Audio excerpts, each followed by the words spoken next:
સુરતમાં બમરોલી પાસે પિતા પોતાના પુત્રને શાળાએ મૂકવા જઈ રહ્યા હતા ત્યારે સુરત મહાનગરપાલિકા સંચાલિત સિટી બસે અડફેટમાં લેતા વિદ્યાર્થીનું મોત થયું છે।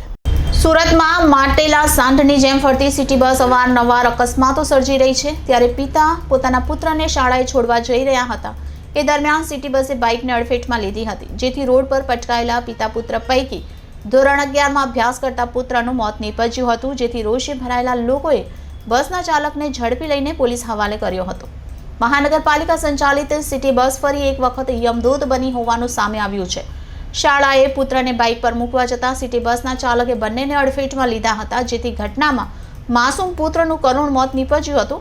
120 ફૂટ બમરોલી રોડ પર અકસ્માત સર્જાયો હતો। સવારે 6:30 કલાકે પિતા પુત્રને લઈ શાળાએ મૂકવા જતા અકસ્માત સર્જાયો હતો। મૃતક વિદ્યાર્થીનું નામ ગૌરવ રાજેશ બારડોલિયા હોવાનું સામે આવ્યું છે। મૃતક અઠવા લાઇન્સ ખાતે આવેલી RSM પુનાવાલા સાર્વજનિક શાળામાં ધોરણ 11માં અભ્યાસ કરતો હતો। અકસ્માત બાદ લોકોએ સિટી બસના ચાલકને પકડી પાડી પોલીસના હવાલે કર્યો હતો।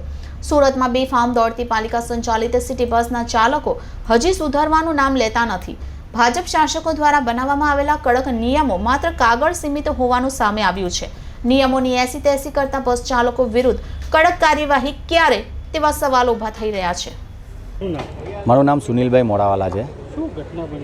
ઘટનામાં એવું છે, મારા મિત્રનો છોકરો સવારે સ્કૂલે જઈ રહ્યો હતો ત્યારે છોકરાનું નામ ગૌરવ રાજેશકુમાર બારડોલિયા, એ 11મા ધોરણમાં અભ્યાસ કરતો હતો।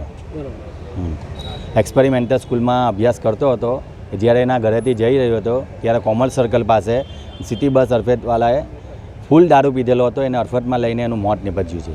છોકરો બાઇક લઈને જતો હતો? નહીં, મોપેડ લઈને જતો હતો। હા, શું માંગણી છે?